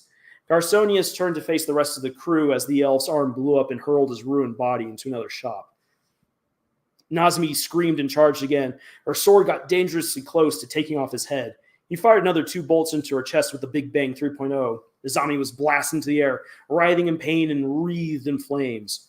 Walker stared in horror as his crew was cut down by just one man. No, they were being cut down by a knight. Not giving his enemies a chance to recover, Carsonius jumped with his propulsion souls right into the middle of the remaining crimson blades. With his sight, he picked out his targets. He turned on a heel and unleashed a storm of lightning bolts and fireballs. Each shot rang true and found its mark. Walker's mid-smashed rabble dropped dead or wounded. The rat-headed cartoon screamed into a device on his wrist. Take him out! Take him out! Boom! Carsonius whirled about to watch a building down the road erupt, sending bits of stone, wood, and metal in all directions. A small aircraft sped out of the ruined building and hovered for a moment in the air. A bulky Gatling gun dropped from within its belly and spun to life. Dying stars. This one's going to be difficult, he thought angrily. Now would be a good time for you guys to show up. You're putting way too many innocents at risk, he shouted to Walkers. Ha! You should have thought about that before putting up any resistance, the rat screeched in his shrill voice. The ship sped right for them, unleashing a hailstorm of bullets. The road was shredded to pebbles before Carsonius' eyes as the demolition came right for him. Just as he leaned to jump out of the line of fire, something dark hurtled right out of the starry sky. A tall statue with flowing robes of black marble slammed into the ship, impaling it. The autonomous elite had arrived. The vessel crashed with a horrendous noise into the road. The statue lost no time in ripping the top off. Purple lightning ran along its fingers as it snatched up a woman made of red vines. She flailed and pleaded for mercy before bursting into flames. Another pilot, a human man, scrambled to escape. In a blur of movement, the statue threw out a hand and slapped the escapee. He splattered against the wall of a repair shop. Thump, thump. 2 more statues, similarly clothed in black marble robes, dropped from the heavens. One thrust out its sword and impaled Nazami. Carsonius was impressed that she was still alive. Bright blue cords of lightning snaked up her body, disintegrating the anime girl into dust. Another statue, this one a woman, flattened the last pigman under her boot. Ugg, who had only been stalled by a lightning bolt to the face, roared as it raced towards Carsonius. It was going to smash him to a pulp, and it was the last thing Ugg did. Fortunately for the captain, Ugg's last action was to topple to the ground after a stone sword caved in its skull. Carsonius gave the first elite a nervous smile before turning back to the remaining slaughter. Walkers whipped out a blaster and fired 3 shots into the female elite. The laser bolts didn't even leave a mark. The strange magic that animated and empowered the city guard made them some of the toughest things Carsonius had seen in all the realms. The rat-headed scoundrel scampered for safety. The woman elite drove her sword into Walker's back. Yeah, what the hell? He screamed as the autonomous elite pinned him to the street. Carsonius relaxed and answered, In my city, there are consequences for attacking people in the middle of the road. You and your crew are paying that price. Walker's eyes widened in pain and terror as yellow lightning spilled down the sword and racked his body. He jerked uncontrollably, flopping around in such a cartoonish way that Carsonius couldn't help but laugh. The rat-headed captain exploded in a spray of charred bits. Lightning coursed along the entire street from all 3 autonomous elites. Their powers blended in the entire neighborhood, shone with bright white light, casting the hue of a rainbow. 2 pirates who had tried to crawl away were dragged back and burned in an instant. The crimson blades were finally annihilated. Please repair the stores and streets, Carsonius said, walking up to the nearest statue. It required a little courage on his part. They always terrified him. Even though the elites were on his side, Whoever carved her eons ago had made this woman a stunning beauty. Craftsmanship captured every line of her face, every freckle and strand of hair. She smiled and nodded. And, could you please fix the bike? He asked, pointing to the dirt bike. Hey, there you are, kitty. Welcome back.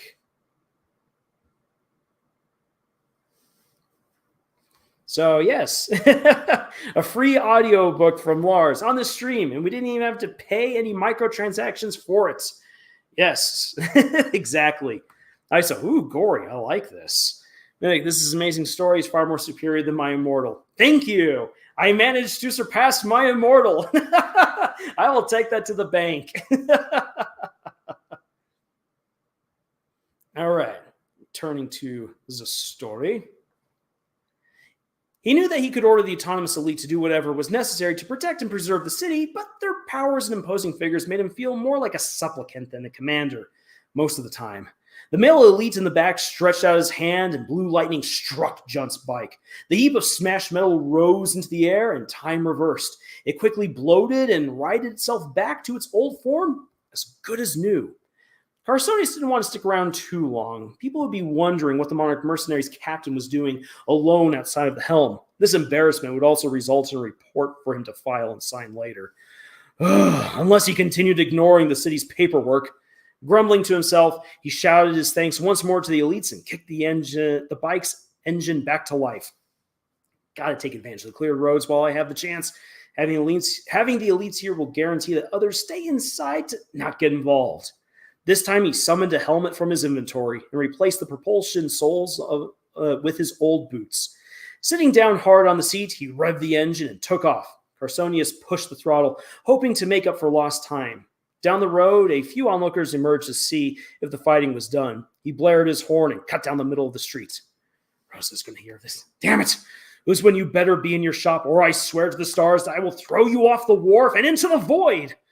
He wouldn't really do that, but the fight had put him on edge, and his day had just kept throwing inconvenience after inconvenience in his face. First a battle with zombies, and now some up-and-coming hotshots who think that they can kill me while making themselves top dogs up here? Can this day get any better? He regretted thinking that as he noticed some small children pointing upwards. His eyes were filled with awe and terror. Or not his, their eyes were filled with awe and terror. He glanced back in the direction they pointed and saw something spooky. A lithe, reptilian figure was running after him, jumping from roof to roof. Killing claws flashed with each leap, and in one hand the newest assailant carried a long-handled, bearded axe. Did one of Wolker's crew hang back and decide to take revenge? Take the hint and leave before you get yourself killed! Carsonius raged inwardly. The creature dropped onto the ground, not missing a beat. In fact, it sped up and was gaining on him. Carsonius was half tempted to hit the brakes and summon a sword, beheading the lizard. But a look back into those yellow eyes told him that he was being chased by a killer. Cursing under his breath, Carsonius returned his attention back to the road and found it was already clogging up with bodies again. Massive crowds milled about, completely unaffected and undeterred from the fighting happening up the hill. With his sight, he located a narrow alleyway to his right. He put down his right boot, willing himself on the bike to make the sharp turn. For the second time today, he was feeling exhaustion from using the elements of imagination so much. If he kept this up, he might just pass out and go flying over the handlebars. Hopefully, the sharp turn would slow down the chaser just enough for him to extend his head start.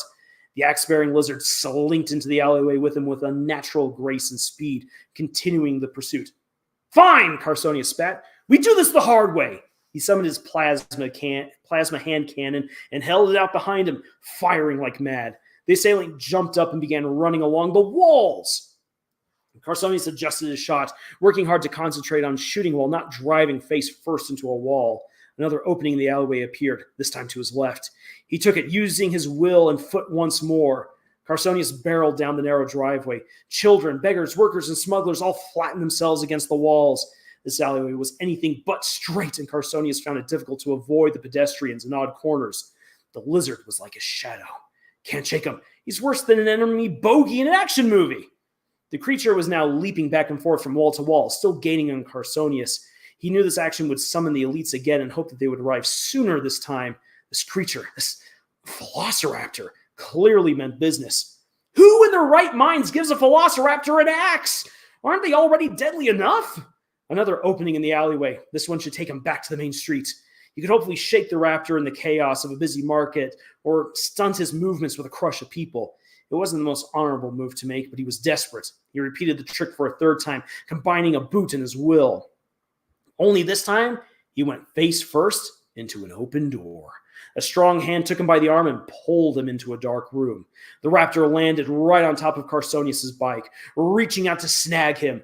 The door swung shut, knocking the raptor out of sight and shutting Carsonius within the void.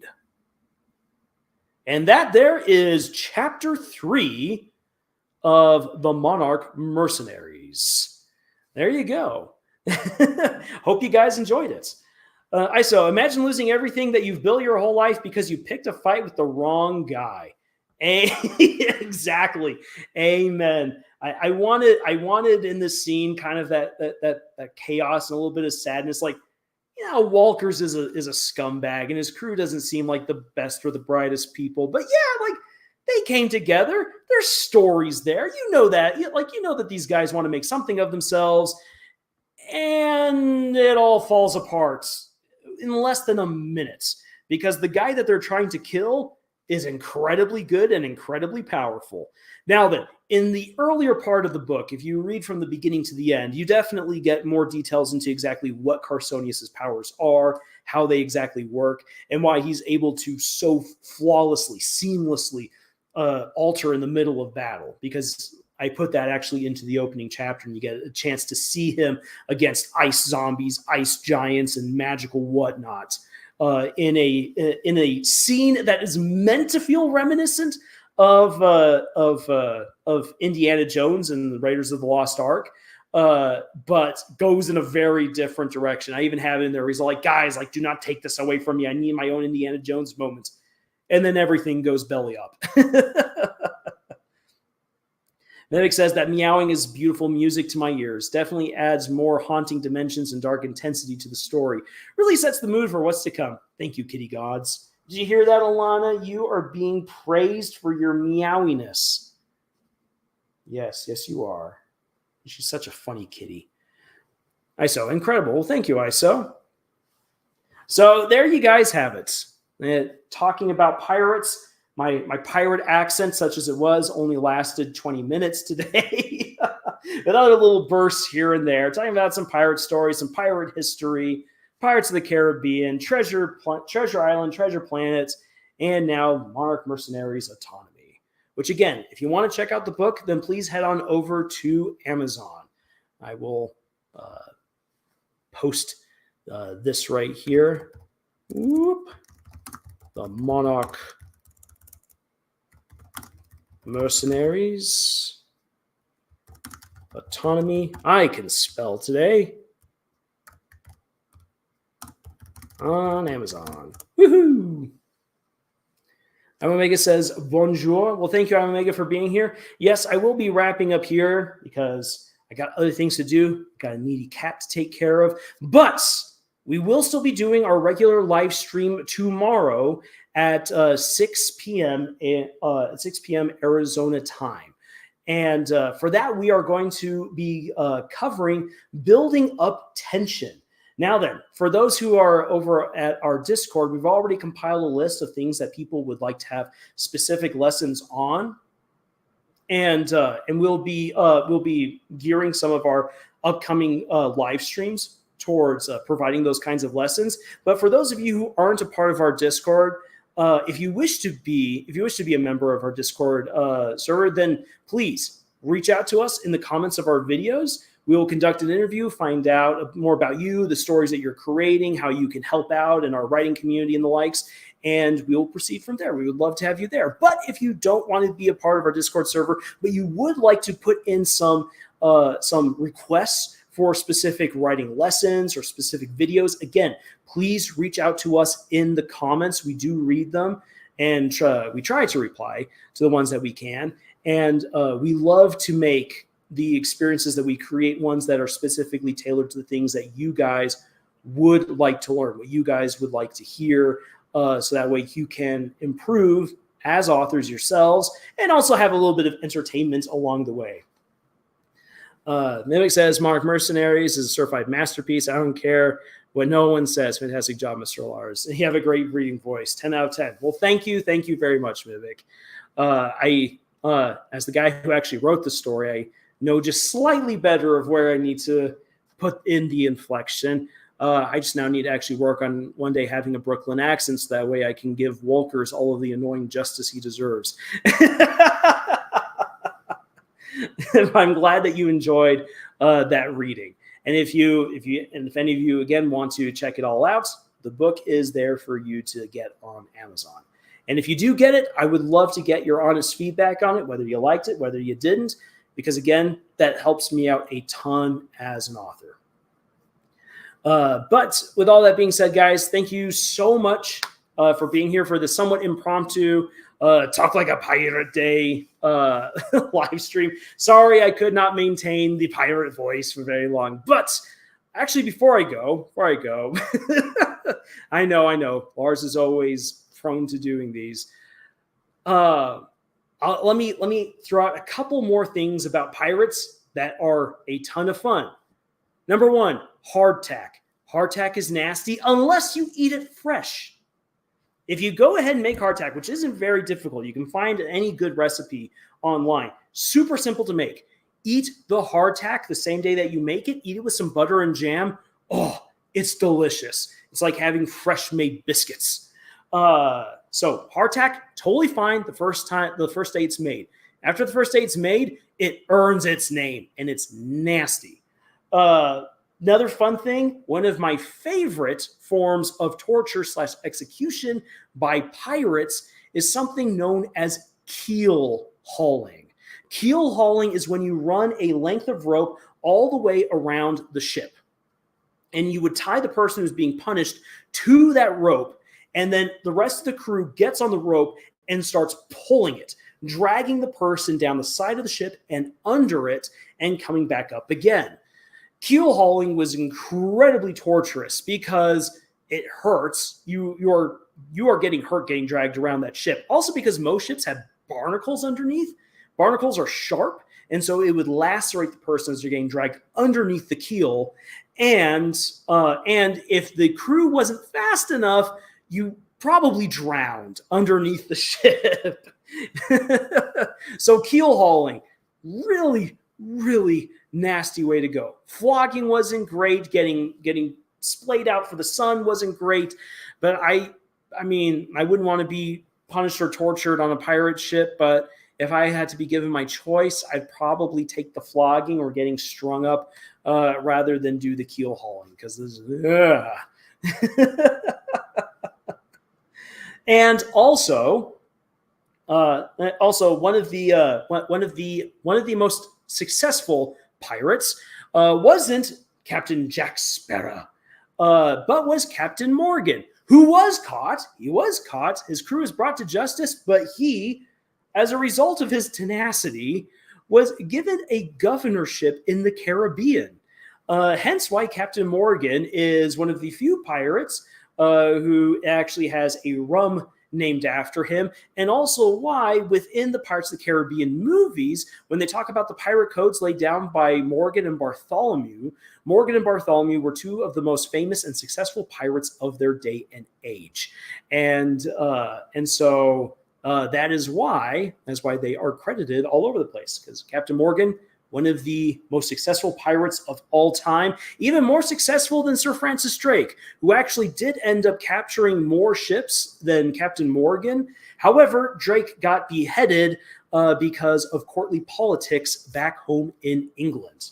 So, fun little parting pirate trivia knowledge right there.